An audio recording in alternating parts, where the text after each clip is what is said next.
I believe strongly that that one is Caesar Nero.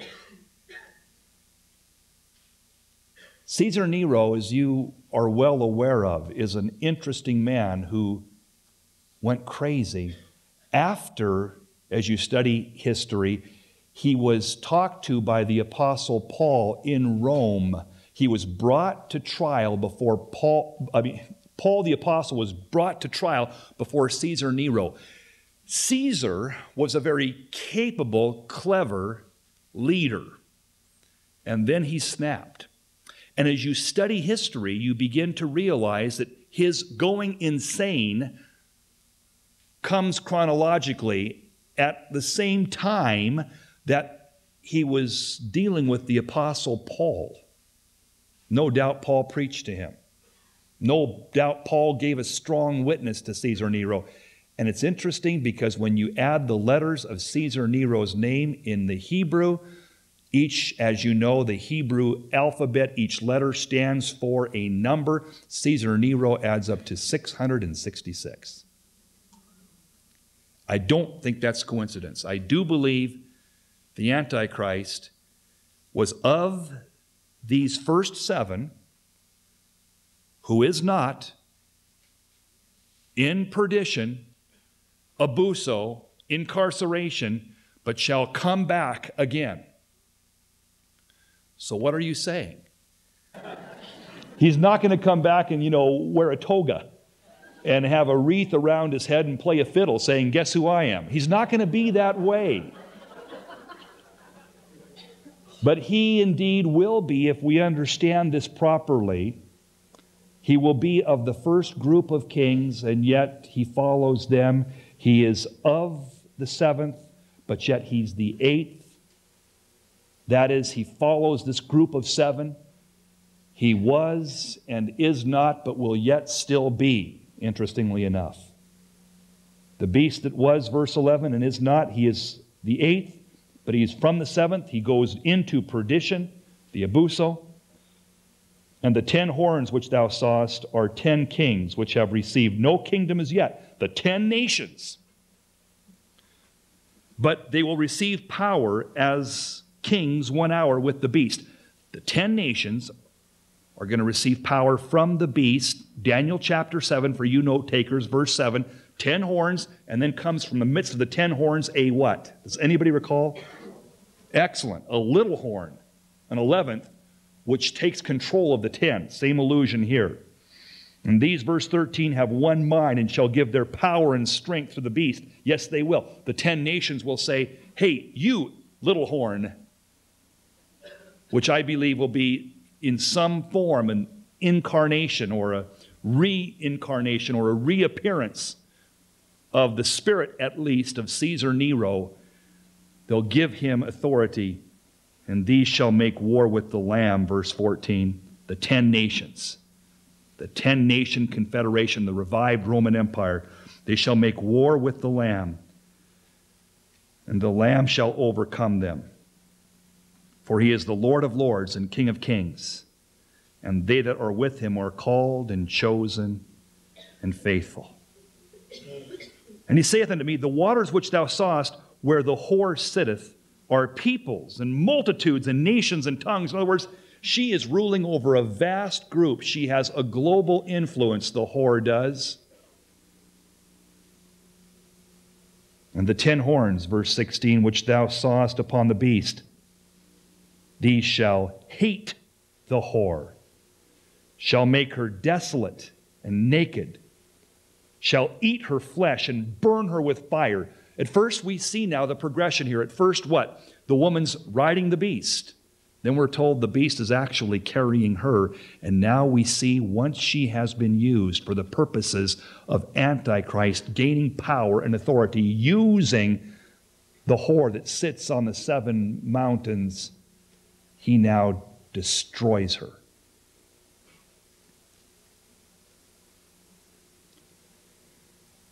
But God has put this in their hearts to fulfill his will, to agree and give their kingdom to the beast until the words of God shall be fulfilled. Oh, the woman which thou sawest is that great city which reigneth over the kings of the earth. the woman devoured.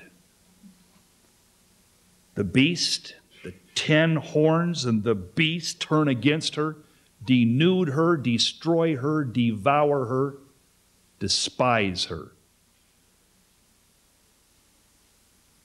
I want to talk about this a little bit in our study next time because it has some tremendous application for us personally, has application for our church, and we'll wait until next time to apply this last section of chapter 17, and then we'll go into chapter 18.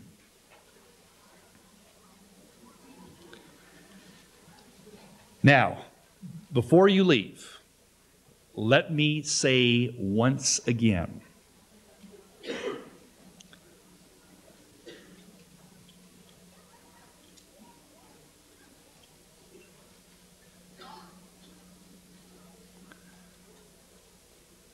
there needs to be, first of all, a very real understanding that what is being talked about here is a system that is left after true believers are extracted. Do you hear that?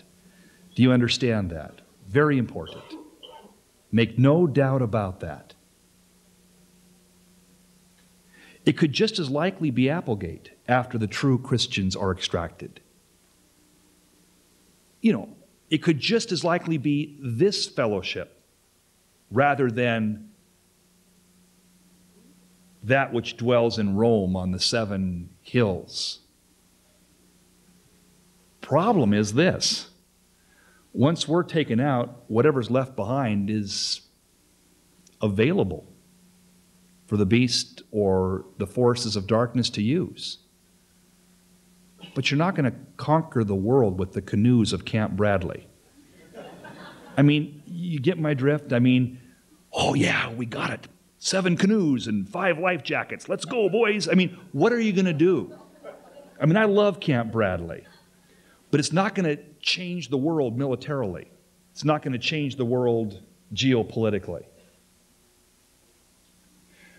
But when you take away the Christians from Roman Catholicism, you still have an unbelievably rich, powerful, extended, incredibly useful force that will fall into the hands of the beast.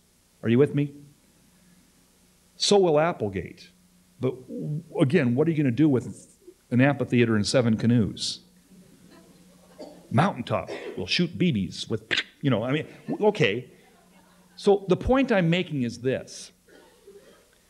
Because of the extent and wealth and power, and because, if you read the present Pope's own discourses as quoted by Malachi Martin, who is in the inner circle around the Pope, a priest, a cardinal, a bishop, formally. The Pope himself realizes that the Catholic Church is infested with New Agers and non-believers. That is, in places of power and hierarchy. This is not an anti-Vatican rap. The Vatican itself realizes that there is a huge, huge proportion of leaders and people in the Roman Church around the world who do not believe in the literal resurrection of Jesus Christ or the infallibility of the Scriptures. And that system that's left behind will be what Antichrist uses to bring the world into a false, unified, singular religion. But it stems all the way to Babylon when they built that tower. Let us make a name for ourselves, lest we be scattered. Let us build a tower into heaven. And it's that same system that goes on throughout the Bible and finally comes crashing down in 17 of Revelation. Now I say that to say this. Lord, search our hearts. What is in our church here at Applegate? Or what is in our hearts individually that is not pure, simple Jesus and gospel?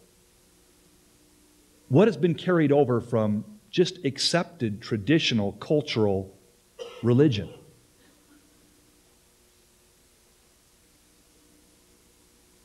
What about in your life? Are you truly a follower of that carpenter from Galilee? Am I truly a follower of Jesus in his incredible simplicity? Or have you and have I been slowly sucked in to religiosity of one type or another? Oh, it's easy for me to read about the obvious flaws of Catholicism historically. But I've got to see, Lord, where is there harlotry in my heart personally? Where have I embraced things that just seem to be religious, although it's not seen in your Son or talked about in your Word? But it just seems like that's what all religious people do, so I will too. What high hats am I wearing? What holy water am I sprinkling? What things are there that I am doing in my walk? What things are there that we are doing in our church that we just do because that's what we do? Who knows where it came from? It may have come from Babylon. And if you care about the fellowship at all, if you consider yourself part of this family, then you and me, we have an obligation to say, Lord, keep us simple. Turn over tables. Drive away the traditions which are just traditional religiosity. The things that we may not even see. The things that we do just because we do. Why do we do it? Who knows? There is a reason. But is it Babylon? Are there things that are going on in your life personally that are just there because that's the way your parents did it and their parents did it and that's just the way you do stuff? Show me in the Scriptures. Show me in the life of Christ. Base everything you do in your walk with the Lord, in your work for the Lord, base everything you do upon the example of the Lord. Did Jesus do that?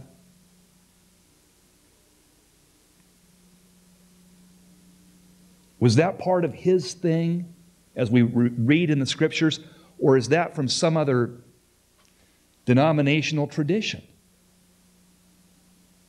And let us covenant together even tonight. Lord, even as you are going to judge the whorishness of Babylon, judge the harlotry in me and in the Applegate family.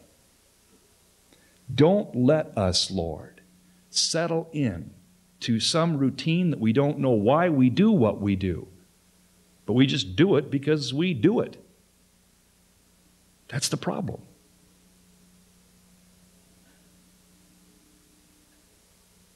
Everything that we do as a church, everything that you do as a Christian, everything you do as a Christian worker or pastor or leader or whatever, we must be able to truly, with integrity and passion, say what Peter declared that day on the day of Pentecost when they were saying down below, what's going on up there? And they must be drunk. And Peter said, no, this is that spoken by the prophet Joel. In the last days, saith the Lord, I will pour out my Spirit upon all flesh, and your sons and daughters shall prophesy. Your young men shall see visions, and your old men shall dream dreams. This is the fulfillment of Joel chapter 2, in other words, Peter was saying. And we've got to be able to say that too. Anything that we do, that we cannot say this is that and point to the Scriptures and see it in the Lord, let's not do it. Let's not do it. It's so easy to settle into a religion. And the Lord was at odds with religious people constantly. Chapter 17 shows it very clearly. He labels them the whore of Babylon, religious traditions. The Lord wants my walk to be real and vibrant, radical.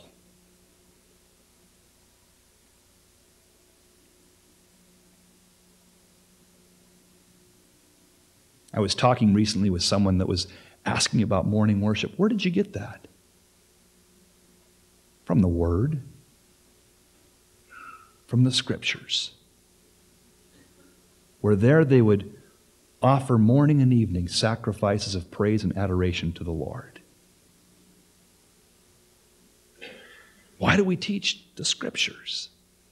They continued steadfastly, daily, in the temple and from house to house in the apostles' doctrine. Why do you sing? Make a joyful noise unto the Lord, all ye lands. Serve the Lord with gladness. Come before His presence with what? Singing. Why do you do Camp Bradley?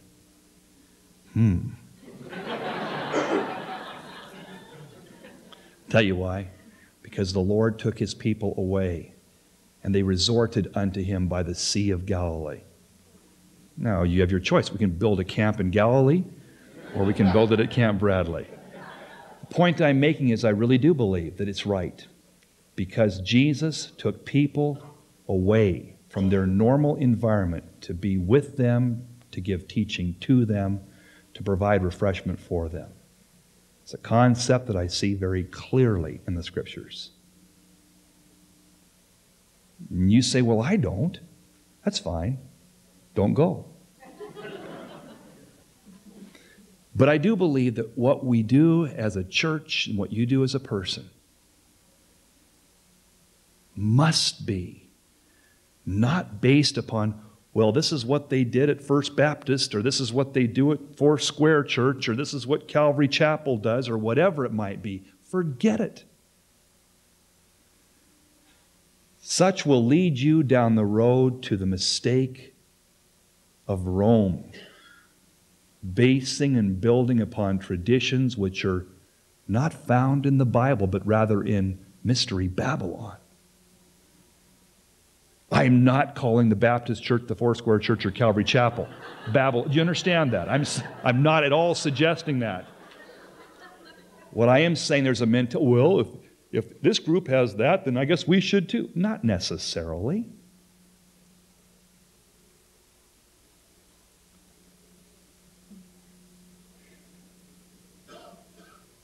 And finally, I want to leave you with this.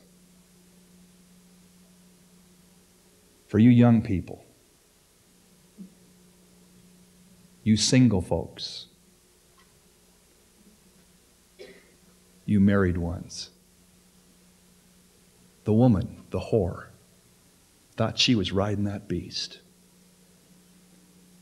thought she was in control, thought she was clever, seducing the kings and nations with the wine of her fornication.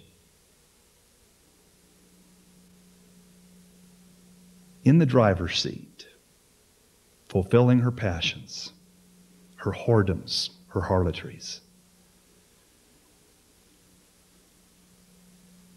But within that 7-year period, within 7 years, the beast that she was riding so high-spiritedly turns and eats her, takes off her clothes, she is denuded, devours her flesh, despises her. And the woman who was involved in that kind of whoredom suddenly finds herself destroyed.